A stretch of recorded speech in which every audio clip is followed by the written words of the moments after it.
옆 사람에게 이렇게 한번 질문해 보실래요? 이 세상에서 가장 아끼는 게 무엇이나요? 한번 물어보세요.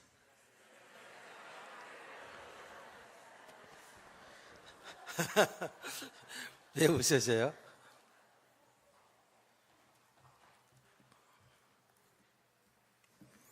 잘 생각을 해보세요. 혹시 장롱 속에 두꺼비 같은 거 혹시 있어요?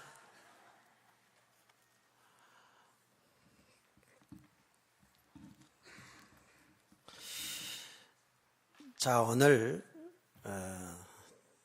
창세기 22장의 이 내용은 아마도 신앙생활을 1년 이상 한 사람이라면 한 번, 두 번쯤은 다 들어본 내용이죠. 이 내용을 가지고 이렇게 저렇게 목사님들이 설교를 많이 하십니다. 왜 그럴까요? 우리 성도들이 정말 아브라함 같은 믿음의 사람이 되기를 다 원하거든요. 제가요, 어저께 어떤 유명한 교수님의 강의를 한 120분, 한 2시간 정도 듣고, 또 저 대구의 서문교회죠.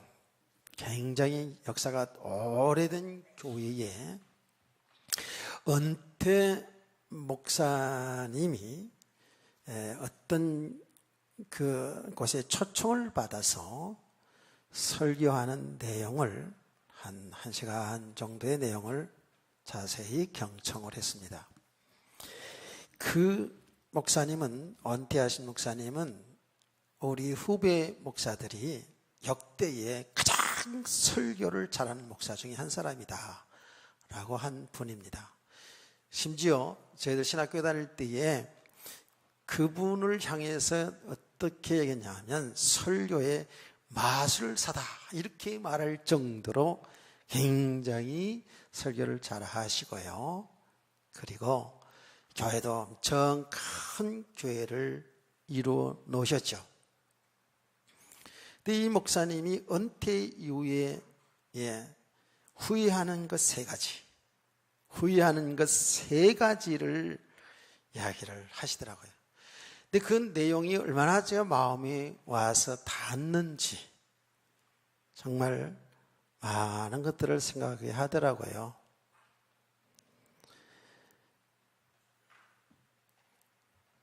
(40년) (50년) 이상을 한 교회에서 자기는 공부하러 미국에 간 그 위에는 그 교회에서 그렇게 평생을 목회하고 교회도 크게 이루어놓으신 목사님. 이제 목회를 하고 나서 냉철하게 이제 성도들을 바라보면서 자기의 사역을 돌아보면서 조금도 과감히 없이 아주 객관적인 입장에서 또 당신의 교회가 아니고 다른 곳에 초청이 되셔서 하는 설교입니다. 첫 번째 후회가 어떤 후회냐? 그분의 표현 그대로입니다. 성도들의 믿음의 꼬라지를 보고 얼마나 후회가 되는지 몰랐다 그랬어요. 성도들의 믿음 생활 모습을 보고 사람 많이 모여지긴 모였지만 성도들의 믿음의 꼬라지를 보고 자기는 한탄한다는 겁니다. 후회한다는 거예요. 그러면서 이제 한 걸음 더 나가서 이제 그게 뭔가를 깊이 생각을 한 겁니다.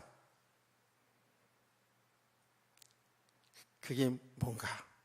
왜 성도들이 일평생 수십 년 동안 같이 신앙생활하는데 너무 믿음 없이 육신의 삶에 매어 살아가는 성도들의 그 모습을 보고 그렇게 후회가 되고 한탄하는 거예요. 그러면서 그분은 이렇게 말했습니다. 성도들이 정말 그리스도를 사랑하는 성도가 되었더라면, 성도들 가슴 속에 그리스도 때문에 삶의 이유를 바로 알았더라면 이렇게 가슴을 치면서 설교를 했어요. 나머지 한가는 자기 개인적인 그랬던 이야기들이었습니다. 자, 저 노 목사님이 일평생을 사역하고 교회를 크게 이루고 나서 정말 객관적인 자기 목회 사역을 성도들의 모습을 통해서 보면서 저렇게 가슴을 치며 후회하는 세 가지를 설교하는데요. 정말 다시 한번 나의 목회 현장을, 나의 남은 생애의 사역을 돌아보게 하더라고요. 저는 우리 성도들에게 계속 이런 말씀을 합니다. 이 설교의 내용, 성경에 나타난 그 인물들을 보면서, 사람들을 보면서, 그들의 생애를 보면서 아브라함이 저렇게 살았구나, 저렇게 혼돈하고 살았구나, 저렇게 복을 받고 살았구나, 이렇게 남의 이야기로 듣지 말고 이 말씀을 통해서 믿음의 선배들의 신앙생활의 과정을 통해서 내 모습을 정확히 조명하라는 거예요. 내 모습을 정확히 보라는 거예요. 이 말씀이, 이 내용이 나와 상관없는 그냥 내용적으로 설교가 좋다 나쁘다, 재밌다, 감동스럽다 이런 수준이 아니고, 이걸 실제로 나의 삶을 돌아볼 수 있는 그런 시간들이 되시길 원합니다. 이 말씀을 통해서, 이 생애를 통해서 우리 자신의 삶을 정확히 드러내 볼 수 있어야 돼요. 제가 늘 얘기하잖아요. 한 주간 동안 내내 무엇을 하든지 무엇을 보든지 간에 저의 생각은 성도들에게 하나님의 이 귀한 진리를 바르게 전해서 성도들로 하여금 믿음의 과정을 바로 잘 가게 하는 거거든요. 제 소원은 다른 거 없습니다. 사람이 많고 적고 하나님이 하신 일이고요. 늘상 같이 얘기하는 내용이지만 우리가 말입니다. 정말 성경에서 원하는 그 믿음의 사람이 바로 되어진다면 세상은 살만한데요. 그렇죠? 정말 믿음의 사람이 되어진다면, 다시 말하면 하나님이 원하시는, 성경에서 말하는 그 믿음의 사람이 바로 되어진다면, 내 생각, 내 기준, 내 열심으로 하는 그런 믿음 생활이 아닌 하나님이 원하시는, 하나님 기뻐하시는 믿음의 사람으로 실제로 세워진다면 우리는 이 세상 속에 살아가면서 이 세상에 어떤 삶이 있다 할지라도 그 세상의 삶 때문에 좌로나 우로나 치우치지 않고 하나님의 뜻을 이루는 삶 속에, 하나님이 하신 일 속에 인도받는 삶이 되지 않겠어요? 그래서 정말 우리가 이 복음의 내용은 많이 알고 있고, 거기서 육신적인 내용적으로나 혹은 영적인 사실도 많이 알고 있지만, 실제로 우리의 삶 속에 들어가 보면 믿음과 상관없이 살아갈 때가 얼마나 많을까요? 많잖아요. 이제 우리는 이 아브라함의 일생을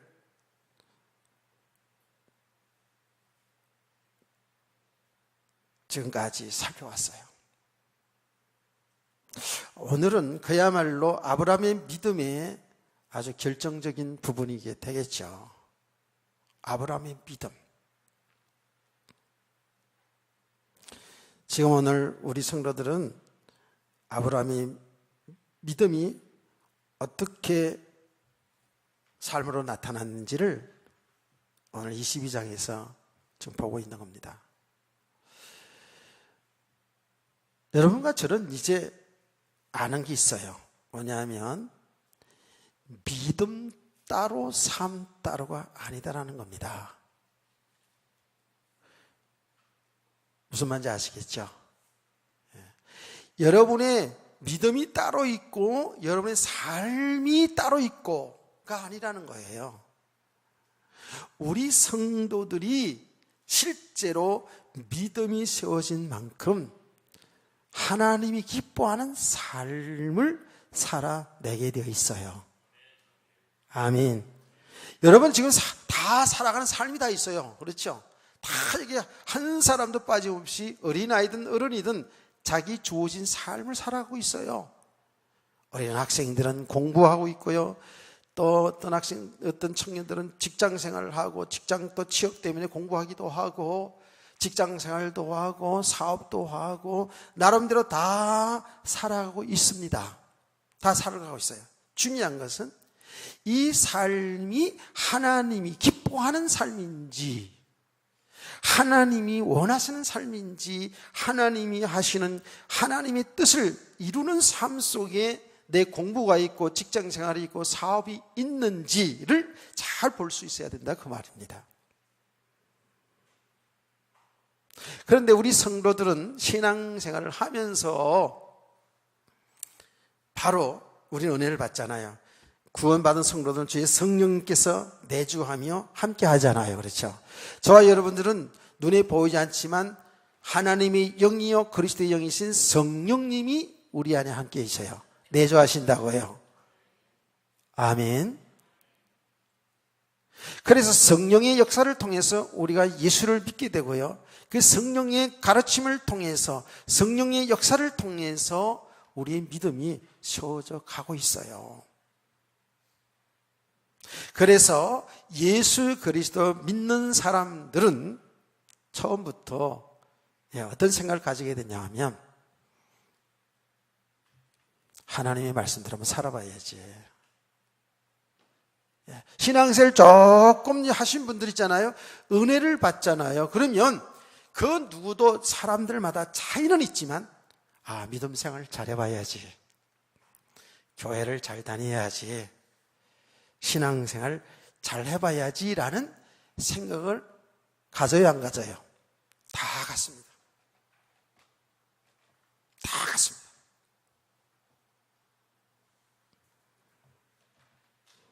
그런데 신앙생활 잘해봐야지, 하나님의 뜻대로 살아봐야지 라고 다 생각을 합니다. 신앙생활 오래 하면 할수록 말씀을 들으면서 신앙의 연조가 가면 갈수록 그게 점점 깊어집니다. 그 깊어진다는 말이 뭐냐 하면 맞아. 이 땅에 사는 날 동안 하나님의 뜻대로 살아야지. 하나님의 말씀대로 살아야지 라고 이렇게 다 생각을 하게 됩니다. 가면 갈수록. 그래서 사람들은 노래도 마음대로 부르지 않습니까? 주님 뜻대로 살기로 했네, 뒤돌아 서지 않겠네. 이런 찬송을 부르는 거예요. 부름받아 나선이 몸 어디든지 가오리다. 악을골짝 빈돌에도 간다는 거예요. 이런 생각들이 다 우리들 속에는 차이는 있지만 다 있습니다. 다 신앙생활 잘해보려고 하는 그런 게 있어요. 처음 오시는 분들은 신앙생활 먼저 하시는 사람들이 하는 걸 보면서 나도 저렇게 해야지. 이런 생각을 안 갖는 사람이 이상한 거죠. 예수 믿는 사람들은 다 그런 생각을 갖습니다. 근데 우리의 생각대로 잘 되어집니까? 하나님의 뜻대로 사는 것이 그렇게 쉽게 잘 되나요? 우리는 이제 알았습니다. 신앙생활은 무조건 교회 잘 나오고 열심으로 봉사하고 헌신하고 하는 것이 하나님이 기뻐하는 일이 다라는 게 아니라는 것을 알았습니다.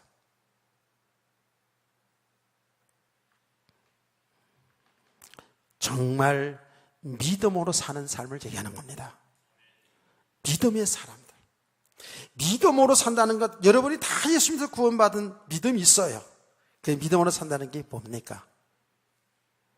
이제는 내가 내 생명과 내 인생이 80이 살지 90살지 100살을 살지 150살을 살지는 몰라요. 그렇지만 내 인생이 하나님의 손에 있다라는 거예요.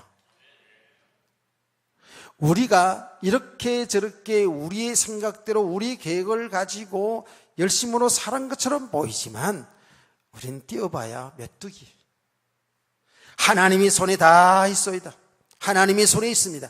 그 말은 하나님이 완벽한 계획 속에 우리의 인생이 있는 겁니다. 그 하나님의 계획 속에 저와 여러분이 부름을 받아서 주 예수 믿어 구원을 받게 되고 하나님이 하신 일 속에 지금 우리 인생이 살아가고 있어요. 여닫기를 축원합니다. 우리는 아브라함의 생애를 통해서 너무나도 똑똑히 보지 않습니까? 아브라함은 믿음이 되지 않은 만큼은 자기 생각대로 세상의 풍속을 따라서 살았잖아요. 굉장히 잘 사는 것처럼 보였지만은 그게 다 드러났습니다. 혼돈이고 방황이고 불신앙으로 막 살아왔어요. 그러나 하나님은 한 번도 아브라함을 떠난 적이 없어요. 하나님이 함께 하시면서 아브라함을 참 믿음의 사람으로 세워가셨다는 거예요. 그 말은 하나님이 하시는 일 속으로 계속 인도하셨다는 거예요. 그래서 결국 하나님의 뜻을 이루는 그런 믿음의 사람으로 삶을 살아내게 되는 거지요. 그래서 믿음 따로 삶 따로가 점점 믿음의 가정을 통해서 우리의 믿음 생활이 뭐예요? 점점 하나님과 내가 하나 된 삶을 살아가는 겁니다. 하나님의 생각이 내 생각이 되는 거예요. 내가 하는 일이 하나님이 하시는 뜻을 이루는 삶이 되어가는 거예요. 이게 우리 믿음의 과정이거든요. 전에는 하나님 모르고 하나님 말씀도 모를 때에는 전부 다 내 생각대로 내가 배운 지식을 가지고 내가 살아온 경험을 가지고 또 세상의 사람들이 살아가며 세워진 모든 규범과 윤리 도덕을 가지고 세상에 살아가는 사람들의 풍속을 따라서 우리가 살았잖아요. 그게 육신의 세계거든요. 육신의 세계예요. 이제 우리의 신앙생활이라는 것은 이 육신의 세계에서 어디로 들어왔습니까? 그리스도 안의 세계로 들어왔어요. 믿음의 세계는 영적인 세계예요. 그리스도가 주인인 세계로 들어왔다고요. 저와 여러분이 예수 믿는 순간에 우리의 주인이 예수 그리스도라는 것을 알게 되었어요. 그리스도 안에 있는 삶을 살아가는 거거든요. 그래서 성경에 보면 주 안에서라는 말이 많이 나오잖아요. 여기 주안사동, 주안 그 얘기가 아니에요. 그리스도 예수 안에서 우리 삶을 살아간다는 거예요. 참 동네도 좋은 동네야, 우리는. 그렇죠? 예. 동네도 좋은 동네라고요. 주안 얼마나 좋아요. 우리가 주안이잖아요. 주안동. 우리는 이미 그리스도 예수 안에 주 안에 들어왔어요. 주 안에 들어왔어요. 이제 우리의 삶은 뭐예요? 주 안에 들어왔다는 것은 이제는 주님이 주인이고 주님의 뜻대로 주의 말씀대로 사는 삶이 우리 성도의 삶이라고요. 근데 이거 잘 되나요? 이게 잘 안 되잖아요. 잘 안 돼요. 우리는 예수 믿기 전에 사는 그 삶을 계속 살아가요. 그래서 믿음 따로, 예수 믿어 구원받은 믿음 생활 하려고 하는 그 마음 따로, 삶 따로 국밥이라 따로 놀아요. 근데 계속 하나님의 은혜를 받으면서 우리 믿음이 세워져 가면 갈수록 어떻게 된다고요? 그리스도와 하나 된 삶을 살아가는 거죠. 그게 임마누엘의 삶이에요. 주님이 나의 주인 된, 주님이 나의 신랑 된 삶을 살아간다고요. 아니, 우리가 결혼해 본 사람 알잖아요. 따로따로 살다가 어느 날 남자를 만나서, 남녀가 만나서 한 몸으로 살잖아요. 그렇죠? 똑같은 이치예요. 그리스도 신랑을 만나서 그리스도와 함께 사는 삶이 되어가는 거예요. 이게 신앙생활이에요. 이게 믿음 생활이, 그래서 우리가 믿음의 사람을 세워져 가면 갈수록이에요. 주님과 함께하는 삶이 얼마나 행복한지. 주님의 말씀대로 사는 것이 어렵고 힘든 것이 아니라 너무 쉬운 것이고 주님과 함께는 사는 인생이 너무 행복한 거예요. 이런 성도 되기를 축복합니다. 제가 어떤 교수님의 강의를 어제 2시간 들었다 그랬잖아요. 이분은 원래 정혜정 중이면서요. 이분은 서울법대를 나오시면 머리가 좋으신 분이에요. 지금 좌울세인데 사회학과 법학 교수예요. 이암흑의 목사님 교수인데 이분이 정말 기독교를 핍박하는 단체 속에서 엄청 기독교를 핍박했던 사람이에요. 여러분 혹시 신문이나 뉴스 듣는 분들은 알 거예요. 종자연이라고 있어요. 그 단체는 알고 보면 굉장히 종교들 이렇게 하나 되어서 종교를 연구하고 종교가 하나 되어서 나라의 평화를 이루자 하는 단체인데 그 단체는 기독교를 핍박하는 단체예요. 나라에서 인정한 단체로서요. 아주 교묘하게 핍박하는 단체가 그 종자연이라는 단체거든요. 그 단체 속에 이 사람이 전략가였어요. 지금은 머리를 팍팍 갖고 강의하시더라고. 그 전략가인데 어떻게 자기가 핍박을 했는지를 자기가 다 얘기해요.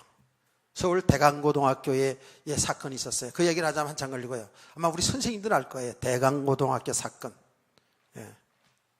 그 뒤에서 조종한 사람이 이 사람이에요. 여러분 선거철에요. 선거되면 대통령 선거, 국회의원 선거를 할 때 우리 교회에서 선거했어요. 선거했죠, 그렇죠? 그런데 교회에서 선거하는 걸 막은 사람이 이 사람이 머리에서 나온 거예요. 왜? 사람들이 불신자들이 그때 선거할 때 교회 오잖아. 어쨌든 교회 오잖아. 교회 와가지고 교회가 괜찮은 데구나. 우리 선거할 때마다 커피 끓여서 다 커피 끓여 먹으러 다 놔놓고 거기다 전도지 하나씩 넣어놓고 이러잖아요. 그러니까 사람들이 불신자들이 교회 와서 교회 대접받고 교회 인식이 좋을까봐 전도지 한 장 가지고 와서 예수 믿을까봐 이거를 막은 사람이 이 사람이에요. 저 고속도로에 차를 몰고 가다 보면 길에 기독교에 대한 간판들이 있었다고요. 여러분 한번 봤을 거예요. 지저스 러브 지저스 클라이스 러브 이런 간판들이 다 있었다고. 이거 다 간판 제거한 사람이 이 사람이 머리에서 나온 거예요. 어찌하든지 기독교를 핍박하는 기독교를 말살하려고 하는 그 단체가 아주 정부의 인정을 받아가지고 이렇게 했었어요. 그게 전략가였더라고요, 이 사람이. 그래서 기독교를 핍박하기 위해서 기독교 방송 있잖아요. 기독교 방송. 우리 기독교 방송 후원하거든요. 기독교 방송 CBS나 CTS 방송을 목사님들이 설교를 들었어요. 왜? 저걸 알아야 공격할 수 있으니까. 은혜 받으려고 한 게 아니라 기독교를 목사들을 바로 알아야 공격하려고 이 방송을 듣던 사람이에요. 그런데 이 사람이 하여튼 어쨌든 기독교를 핍박해서 연구하고 또 연구하기 위해서 절에 올라가서 수양을 한 거예요. 아주 깨끗한 정신으로 어떤 영감을 받아가지고 기독교를 말살하는 정책을 지금 기발한 아이들을 얻기 위해서 올라갔는데 머리가 막 뻐개지게 아프더라는 거예요. 이번에 간증이에요. 그래서 하산해가지고 내려가지고 그냥 예전처럼 방송을 틀어놓고 설교를 듣는데 어느 목사님인지는 얘기하는데 어떤 목사님이 설교인데 제대로 했나 봐요.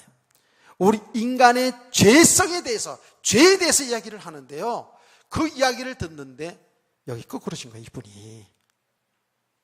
자기는 진짜 의롭다고 생각했대요.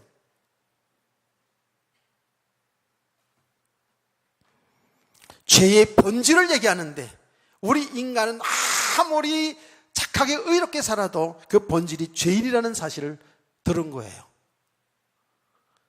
어떤 누구도 그 죄 문제 해결하지 않으면 영원한 형벌이 있다는 사실을 들은 거예요.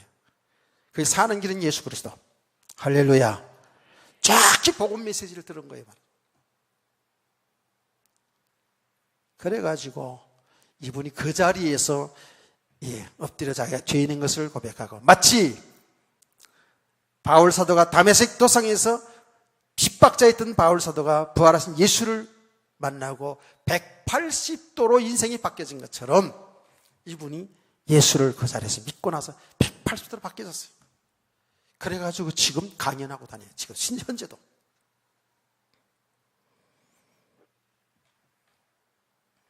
야, 정말 귀한 사람들이 하나님이 사용하시는구나. 그러면서 이번에 강의하면서요, 지금 이 정권이 너무 사회주의 국가로 가고 있는 것을 신랄하게 얘기하고, 성경적인 배경과 역사적인 배경을 가지고 얘기하는데, 와, 가슴이 뻥 뚫리게 강의를 하여튼 배운 그 지식도 있는 데다가 믿음 딱 들어가니까요, 야, 그래서 우리 학생들이 공부를 제대로 해야 되겠구나. 예, 그 지식이 복음을 나타내는데, 복음을 전하는지 얼마나 정확하게 얘기하는지요. 지금 동성연애가 왜 잘못된 것인지 그 배경, 성경 배경에서도 쭉 얘기를 하는데, 와, 좀 하나님이 사용하시는 분이구나. 그분이 이야기하는 중에 두 가지, 야, 저한테 너무 와닿더라고요. 그분이 이런 얘기를 했어요. 예수를 믿고 나니까, 자기 180도 변했다고 그랬거든요. 예수 믿고 나니까 자기 변화가 온 게 뭐냐 하면, 세상이 이렇게 아름답구나, 세상이 이렇게 아름답구나, 아름다움으로 딱 보시더라고요. 이 우주 만물 창조, 자연세계뿐만 아니라 사람도, 하나님의 형상으로 창조한 인간이 근데 죄 때문에 이렇게 망가진 사실을 보게 된 거예요. 자기는 그전에 모든 게 비판적이었대요. 그런데 아름답다는 것을 발견했다는 거예요. 영적인 눈이 열려진 거죠. 아멘. 육신의 얼굴이 아름답다 이런 게 아니에요. 여러분, 이 복음을 깨닫고 나면 사람이 얼마나 존귀한 자인지, 그 사람이 무슨 키가 얼마고 뭐 얼굴이 어떻게 생겨서 아름답고 그런 미모가 아니라 영적인 눈이 열려지기 때문에요. 하나님이 존귀한 자라는 것을 발견하게 되잖아요. 아멘. 사실 그렇게 발견하면 쉬운 게 아닙니다. 그러면서 하나 또 이제 이분이 발견한 게 뭐냐 하면, 우리의 삶이라는 것은, 신앙의 세계라는 것은 본질적인 부분이구나. 본질이 바뀌지 아니하면 바뀌지 않는구나. 사람이 바뀌지 않는다는 걸, 이걸 알았어요. 맞지요. 우린 지금 계속 얘기하잖아요. 우리의 배경이 바뀌지 아니하면 삶이 될 수가 없다는 거잖아요. 예. 그래서 여러분, 믿음 따로 삶 따로 가려는 거예요. 믿음이라는 건 우리 배경이 바뀌는 거 아닙니까? 그렇죠? 믿음이라는 건 우리 배경이 바뀌는 거예요. 저와 여러분은 하나님의 아들, 딸들. 아멘. 우리를 위해 십자가에 죽으시고 부활하신 그 하나님이신 예수님이 우리 주인 신랑이 된다고요. 이 배경이 바뀌는 거예요. 우리의 배경은 그리스도 안에요, 지금. 여러분, 영적으로 보면 저와 여러분의 예수 믿기 전의 배경은 영적으로 보면 뭐예요? 저주 아래 있었어요. 사망 가운데 있었어요. 세상 육신 가운데 있었다고요.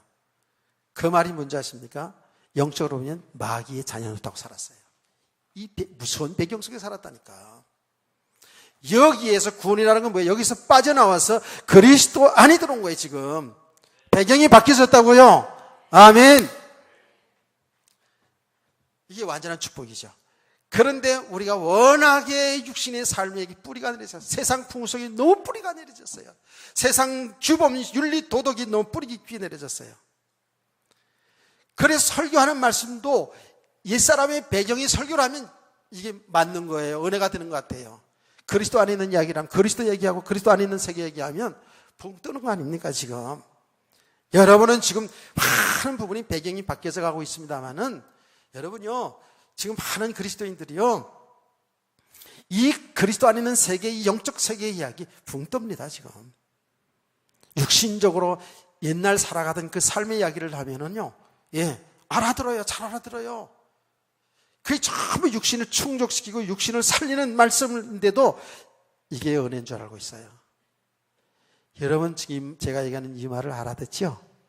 무슨 말인지 이해가 되죠? 이해는? 이해를 해야 됩니다. 이해 안 되면 정말입니다. 이 영적 세계를 눈도 못 뜨는 거예요.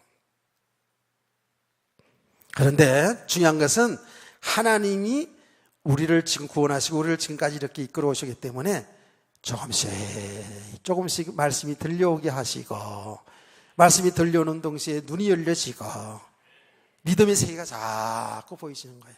그래서 제가 얘기하는 거예요. 이 믿음이 들어왔다는 것은 뭐예요? 여러분, 하나님의 말씀이 이게 정말 생명의 말씀으로 들려지기 시작합니다. 꿀처럼 달아지기 시작합니다.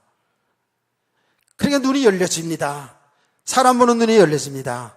세상 보는 눈이 열려집니다. 역사관이 바뀌어집니다. 내 인생관이 바뀌어져요. 여러분, 다시 말하면 여러분의 인생, 살아가는 삶의 가치관이 바뀌어져 버린다니까. 우리 청년들 세계관이 바뀌어진다니까.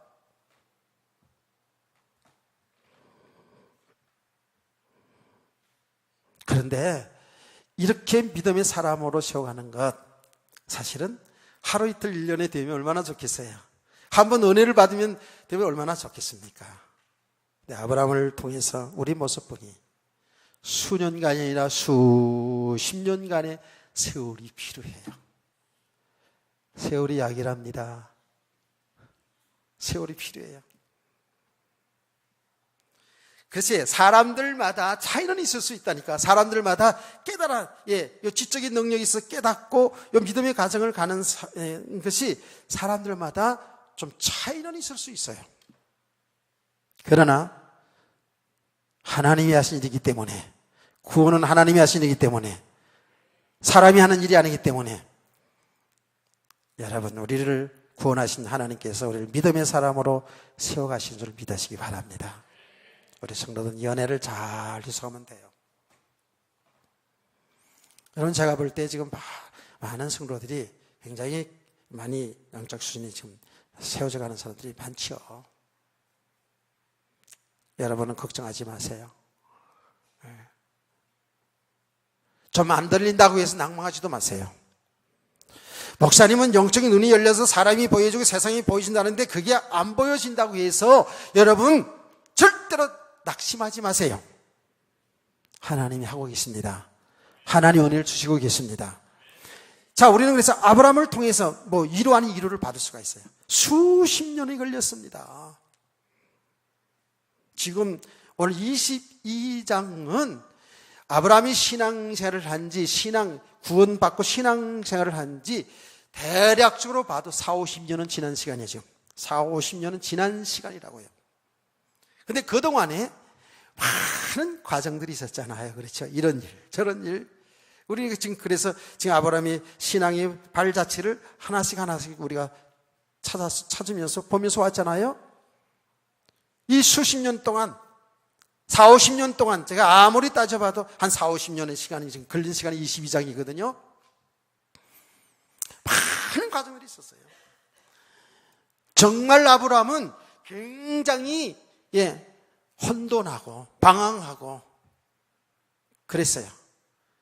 그런데 하나님은 그 과정을 통해서 하나님은 아브라함을 믿음의 사람으로 세웠다.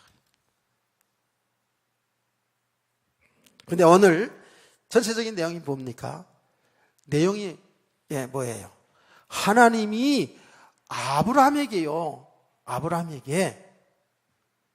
1절 말씀 보니까 아브라함을 시험하려고 합니다. 그렇죠? 시험하려고 합니다.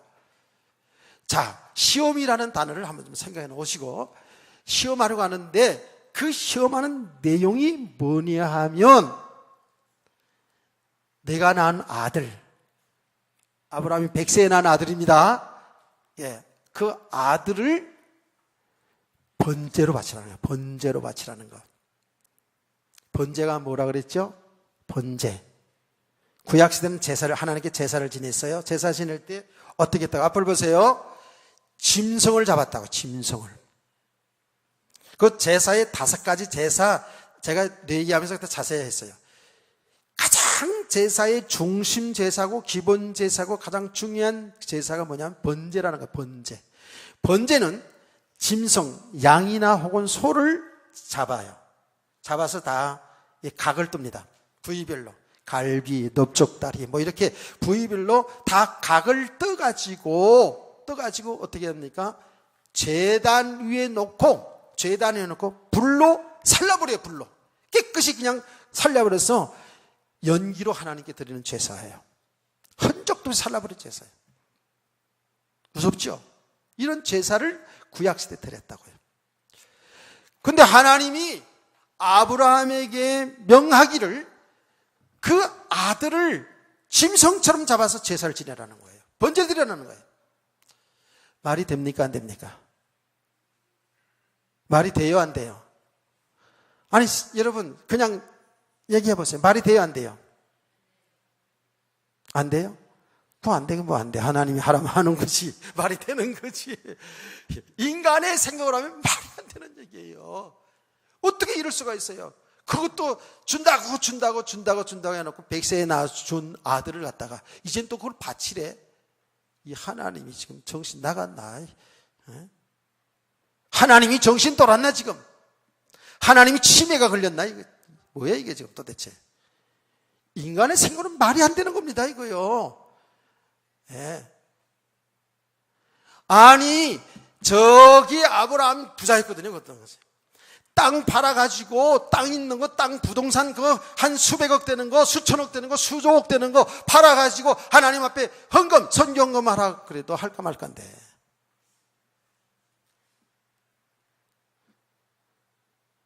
어떤 목사님이 그러더라고요.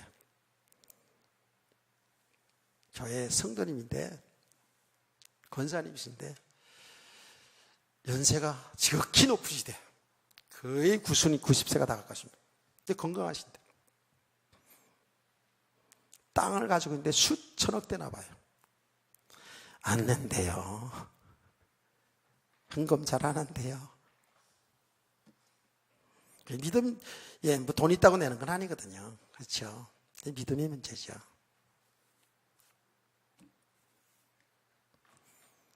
아니, 하나님께서 아브라함에게 명령할 때에 아브라함아, 내 장롱 속에 그 감춰놓은 금덩어리 있지?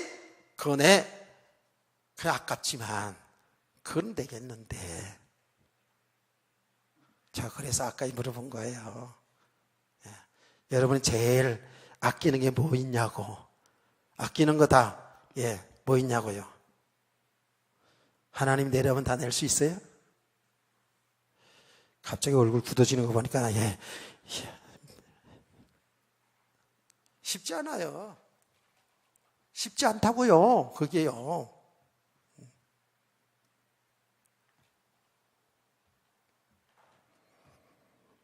자, 뭐라고요? 하나님께서 지금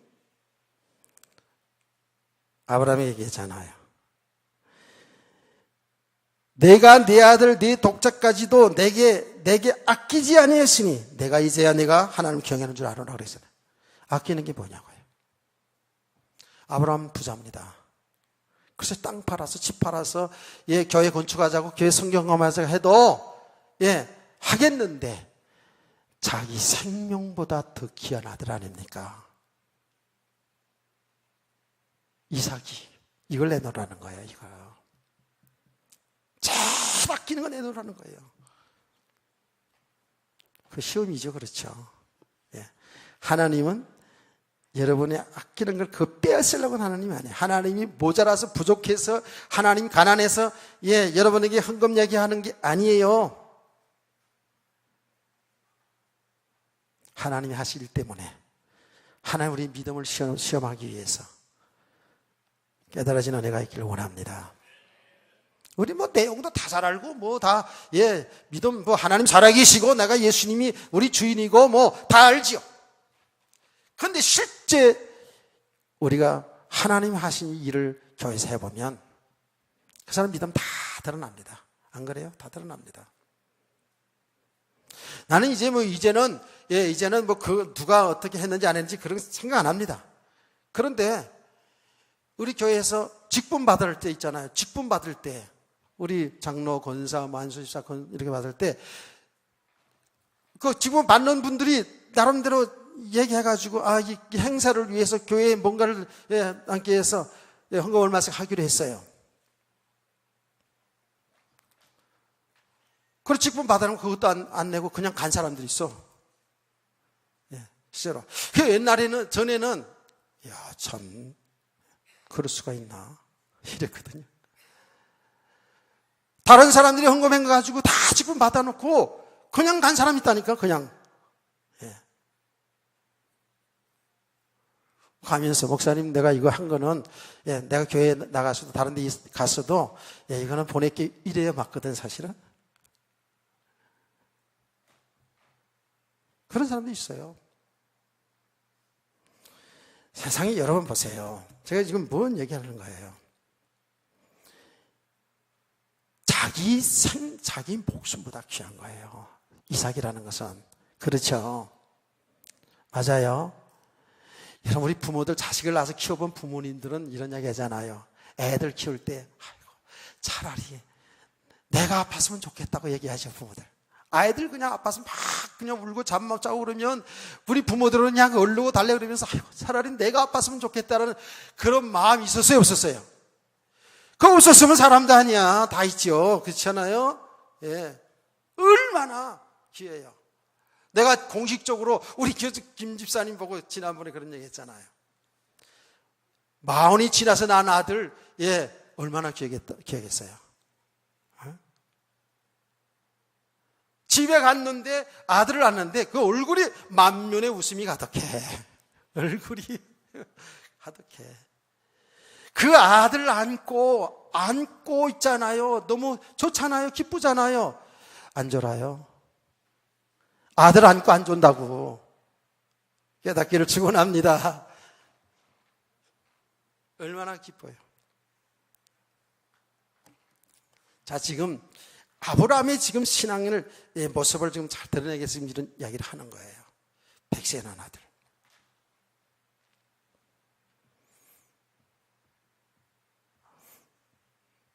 너무너무 귀하죠. 근데 하나님이 바치라 하니까 바친다고요.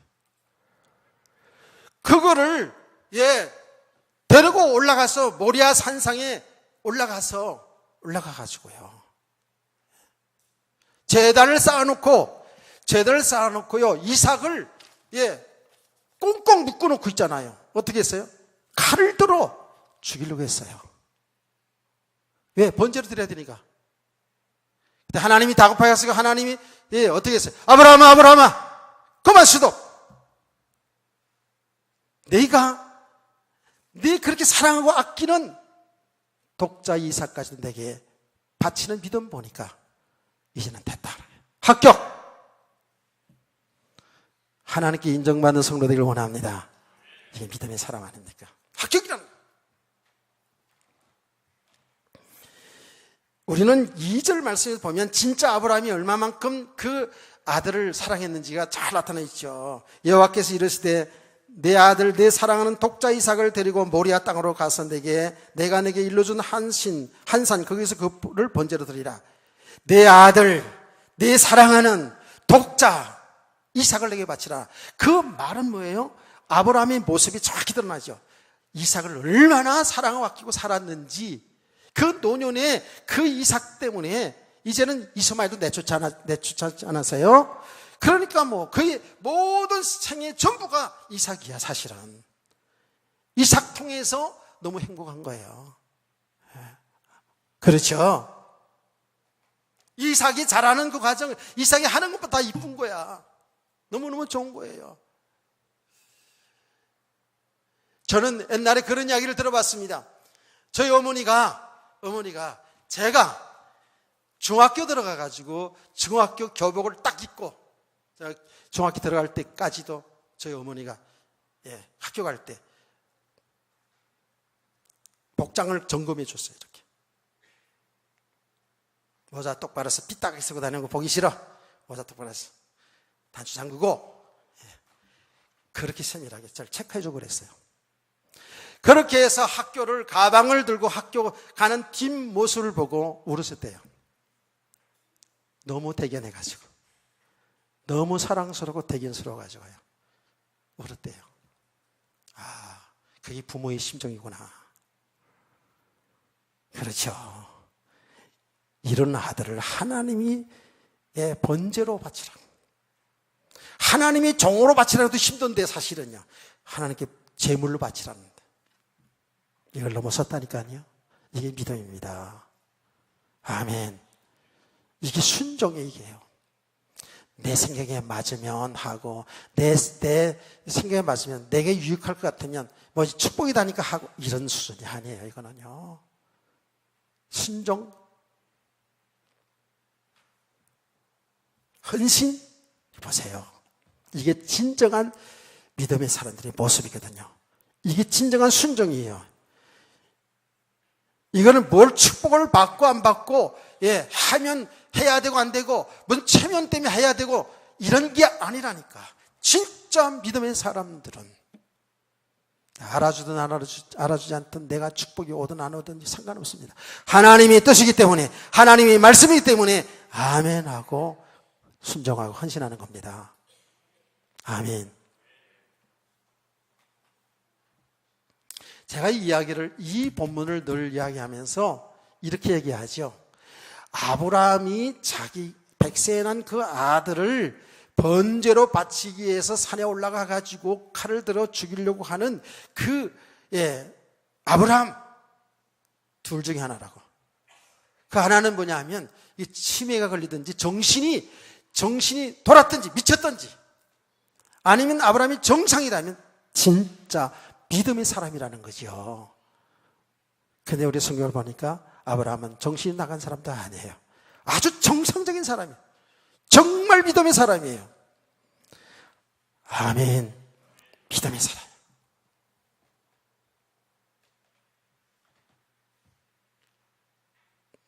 근데 우리가 앞을 보세요. 집중해 보세요. 우리가요, 이렇게 되어지는 믿음이 하루 1년 3년 된 게 아니라 수십 년에 걸쳤어요. 여러분, 지금 아브라함의 아들 이삭이 나이가 어느 정도 됐을 것 같아요? 여러분, 3일길을 같이 걸어갔고요. 그리고 모리아 산이 꽤 높거든요. 모리아 산에 올라갈 때는 종들을 뒤에 다 놓고요. 그 번제 드릴 장작 있죠. 장작, 나무. 그걸 누구한테 지었어요? 이삭에게 지었다니까. 그리고 그 높은 산을 올라갔어요. 높은 산을. 그럼 이삭이 초등학교 정도 수준이 아니에요. 이삭의 나이는 적어도 16, 7세, 20세 청년이에요. 청소년이 된 거예요. 그러니까 제가 그래서 아브라함의 나이를, 신앙생활의 연조를 그래서 4, 50년 됐다고 이렇게 보는 거예요.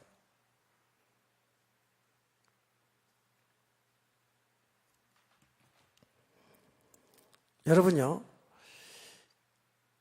이런 믿음이까지 되는 것은 그게 4, 50년 동안 많은 과정들이 있었다라는 거예요. 그렇죠?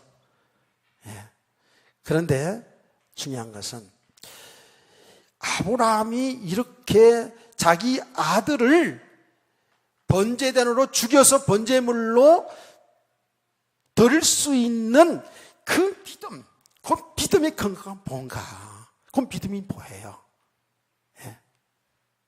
이것만 얘기하고 이따 오후 시간에 더 자세한 얘기 하자고요. 믿음의 근거가 뭘까요?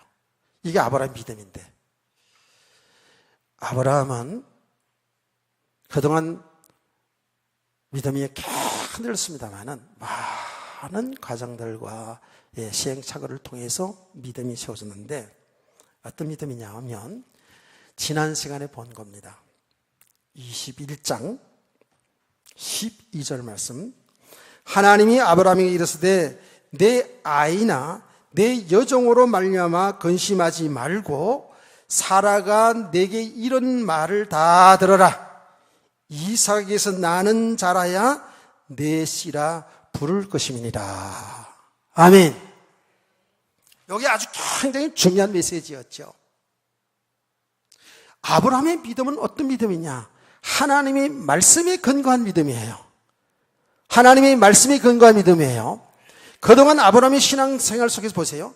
창세기 12장 그때 75세의 나이 때 하나님은 아브라함을 불러서 하나님에게 약속해 주었습니다. 약속이 뭐냐 하면 너를 통해서 큰 민족을 이루겠다는 약속이었습니다. 그때 아브라함은 결혼했어도 75세인데 자식이 없었다고요. 근데 하나님은 내 자식을 주어서 내 자식을 통해서 큰 민족을 이루겠다라는 약속이었어요. 이게 하나님의 약속 말씀이었어요. 그런데 이 말씀을 아브라함은 믿지 못하고 계속 방황하지 않았습니까? 그렇죠? 말씀 믿지 못했어요. 근데 하나님은 계속 아브라함이 방황하는 가운데서도 그 약속하신 말씀대로 아브라함에게 자식을 주었다고 해요. 할렐루야. 그것도 도무지 인간의 생각으로 나올 수 없는 그야말로 아브라함은 둘째 치고라도 사라가 경수가 끊어져서 아이가 낳을 수 없는 그때에 이삭을 줬지 않습니까? 기적이 일어났잖아요. 세상의 사람들 알지 못해도 아브라함 알잖아요. 하나님이 어떤 하나님인지 알잖아요. 하나님이 말씀하신 것은 반드시 이루신다는 것을 여러분 믿으시기를 바랍니다. 그 하나님은 우리 인간의 생각은 도저히 불가능한 일이지만 하나님이 계획하신 것, 하나님이 약속하신 말씀은 반드시 성취된다는 것을 아브라함은 체험하지 않았습니까?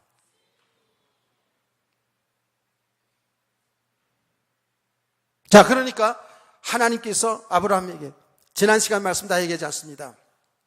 이스마엘 관계 속에 계속 갈등할 때에 이스마엘과 하갈을 내쫓으라는 거예요. 그러면서 한 말이잖아요. 이삭을 통해서 난 자라야만 되시라는 거예요. 그 말씀의 의미를 아브라함은 정확히 알았어요. 정확히 알았어요.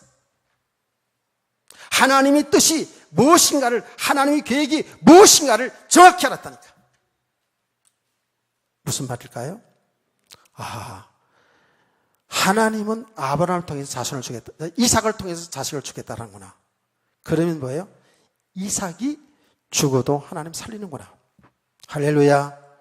부활의 신앙이 부활의 신앙. 그게 하나님의 뜻이에요. 하나님의 말씀이에요. 하나님이 말씀하신 대로 이삭이 죽어도 하나님 다시 살려서 왜? 자식을 주겠다는 거예요.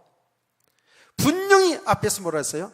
이삭을 통해서 난 자라인데 씨라고 한다 그랬잖아요. 그럼 이삭이 지금 결혼도 안 했어요.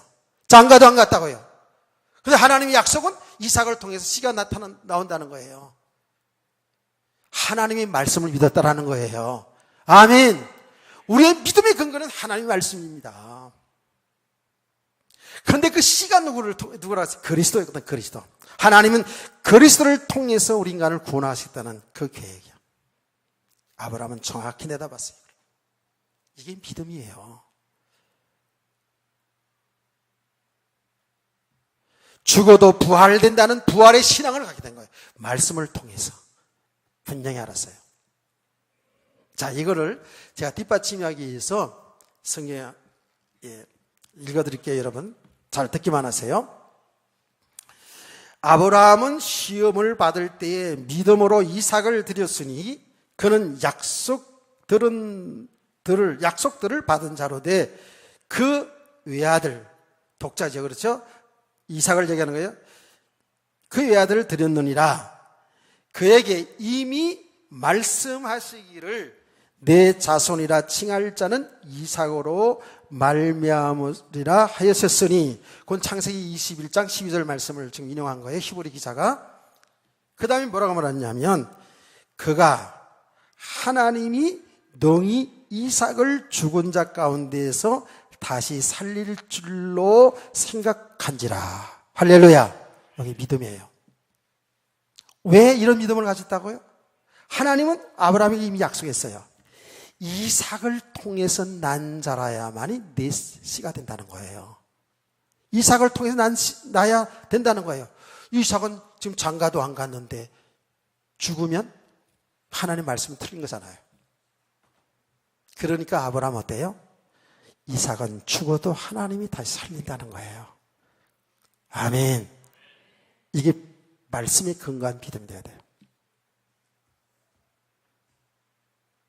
이게 부활의 신앙이에요. 바울 사도는 이렇게 얘기했거든요. 성경대로 이 땅에 그리스도가 오시고 성경대로 죽으시고 성경대로 부활하시다 그랬잖아요. 할렐루야. 그렇습니다. 지금 이 이야기는 아브라함의 가정 이야기처럼 보이지만 하나님은 아브라함의 가정을 통해서 그리스도가 죽음과 부활에 관한 얘기를 하고 있는 거예요, 지금. 할렐루야. 부활의 신앙.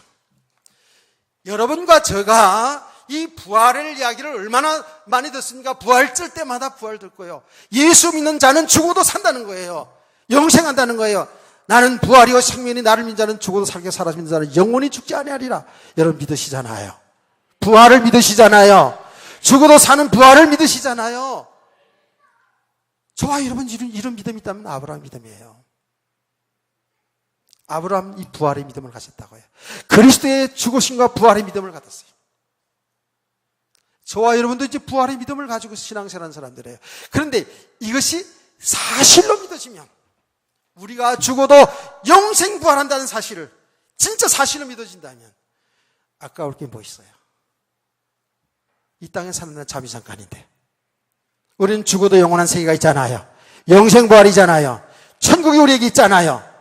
아멘.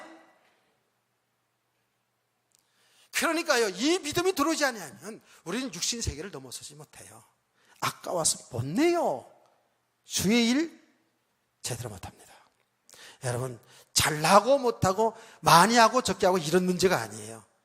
정말 저와 여러분에게 죽어도 사는 부활의 소망, 예수님 십자가에 죽으시고 부활하신 그 사실을 믿는 저와 여러분은, 옛사람은 완전히 죽고 그리스도와 함께 사는 이 부활의 신앙이 여러분과 저기 있다면, 이 부활의 신앙은 뭐예요? 나중에 우리가 죽은 다음에 부활되는 건 당연한 것이고, 우리가 날마다 그리스도와 함께 사는, 이 부활의 신앙이거든요. 부활의 삶이거든요. 그리스도와 함께 사는 삶이 되어진다면 얼마나 행복한 사람이에요. 얼마나 복받은 사람이냐고요. 아멘. 이 부활의 소망이 막연한 게 아니고, 나중에 죽은 다음에 주님 재림할 때 부활되는 건 당연하게 그건 그대로 되는 것이고, 우리의 삶 속에서 실제로 부활의 체험을 하며 살아야 돼요. 그 말이 뭐예요? 부활하신 주님과 함께 사는 삶이에요. 이 삶이 안 되기 때문에 하나님 뭐예요? 계속 아브라함에게 우리에게 나는 죽게 하고 옛 생각은 내려놓게 하고 그리스도 안에 사는 세계를 계속 알아가게 하시는 것이 하나님이 하신 일이에요. 하나님 구원하신 일이에요. 아멘. 그냥 죽고 사는 이 과정 그냥 얘기하지 말고 잘 생각하시라니까. 우리는 날마다 죽고 부활되는 이 과정을 여러분 가시기를 주의 이름으로 축원합니다. 여러분 모르지만 하나님 지금 하고 있어요. 날마다 나는 죽고 그리스도와 함께 사는 삶을 계속 알아가게 하시는 거예요. 이 비밀을 아는 바울 사도가 어떻게 얘기했다고요? 나는 날마다 죽노라 그랬다는 거예요. 육신의 생명 죽는다 그 얘기 아니에요. 나는 날마다 십자가에 나는 죽고 그리스도와 함께 사는 역사가 있기를 주의로 축원합니다. 부활의 신앙, 부활의 소망. 여러분 그냥 죽은 다음에도, 우리가 죽은 다음에도 죽는 끝나지 않고 부활돼서 영원히 천국에서 영원히 산다라는 이 믿음, 이 소망만 있어도요, 우리 믿음 생활 제대로 하지요. 안 그래요? 그래서 성경 히브리서 보면 그렇게 무섭게 환난 핍박, 예수 믿는 사람 핍박하고, 그런데도 막 죽이는데도 뭐예요? 예수 부인하지 않고 신앙생활을 한 사람들이 뭐라 그랬어요? 부활의 근거에서 죽어도 사는 세계가 있기 때문에, 부활의 소망 때문에, 부활의 믿음으로 승리했다는 거 아닙니까? 아멘. 아브라함의 믿음이 바로 그거 있어요. 이삭을 죽어도 하나님 살려서 하나님의 말씀대로 이루어 가실 것을 믿었다니까요. 이런 믿음의 삶 되기를 주의 이름으로 축복합니다. 오후 시간에 이어서 계속 할 거예요. 자, 찬송 말씀을 생각하면서 찬송가